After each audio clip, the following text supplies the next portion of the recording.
રાજકોટમાં ભેજાબાદ દ્વારા Rajkot urban development ઓથોરિટીનો ખોટો નકશો બનાવાયો હતો. નકશામાં રાજકોટની આસપાસના 24 ગામનો બારોબાર ઉમેરો કરી દેવામાં આવ્યો હતો. રાજકોટ, પટઘરી, લોધિકા, કોટડા, સાંગણીના કેટલાક ગામોને રૂડાની હદમાં બતાવી દેવામાં આવ્યા છે.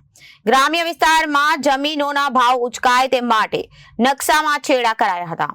તે દિવસથી સોશિયલ મીડિયામાં રૂડાના ખોટો નકશો વાયરલ થતા વિવાદ સર્જાયો હતો. રાજકોટ ગ્રામ્ય વિસ્તાર ખેડૂતો અને ગ્રામ પંચાયતના ગ્રુપમાં ખોટો નકશો ફરતો થયો હતો.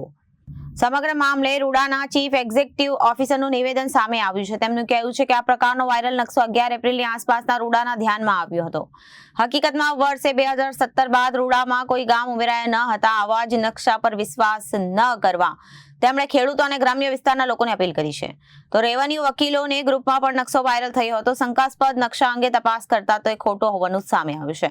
ગ્રામીણ વિસ્તારોમાં જમીનોના ભાવ ઉચકાય છે તે માટે કોઈ ભેજાબાજે કારસ્તાન કર્યું હોવાનું મનાઈ રહ્યું છે.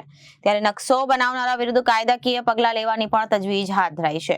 લગભગ 11 અથવા 12 તારીખે વોટ્સએપની અંદર આ પ્રકારનો એક નકશો અમારા ધ્યાનમાં આવેલો હતો. આ પ્રકારની કોઈ પણ દરખાસ્ત સરકારશ્રીમાં રૂડા દ્વારા કરવામાં આવેલ નથી. એટલે આ સંપૂર્ણપણે ખોટો નકશો છે. તમામ ખેડૂતોને પણ નમ્ર વિનંતી છે કે આ પ્રકારની નકશા જો વોટ્સએપ મીડિયા અથવા સોશિયલ મીડિયાની અંદર ફરતા હોય તો એમને ઓથેન્ટિસિટી રાજકોટ શહેર વિકાસ સત્તામંડળ કચેરીએ ખરાઈ કર્યા બાદ જ એમને અમલમાં મૂકે એવી એક નમ્ર વિનંતી છે.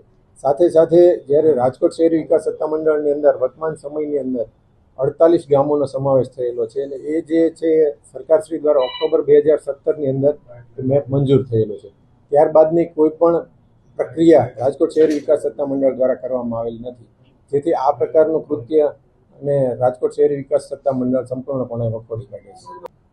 એવું એક માની શકાય કે ગ્રામ્ય વિસ્તારની અંદર કદાચ જમીનોનો ભાવ ઉચકાવવા માટે અથવા ફટાફટ ઝડપી બિનખેતી થાય એવા હેતુથી કદાચ આ પ્રકારનું કૃત્ય કરેલું હોય છે, જેને સંપૂર્ણપણે અમે વખોડીએ છીએ. અને જે વ્યક્તિએ આ પ્રકારનું કૃત્ય કરેલું છે એમના વિરુદ્ધમાં કાયદેસરની કાર્યવાહી કરવા માટે અમે પોલીસ અધિકારીને અમે અહીંયાથી પત્ર લખીશું. Bureau report, Janadesh news.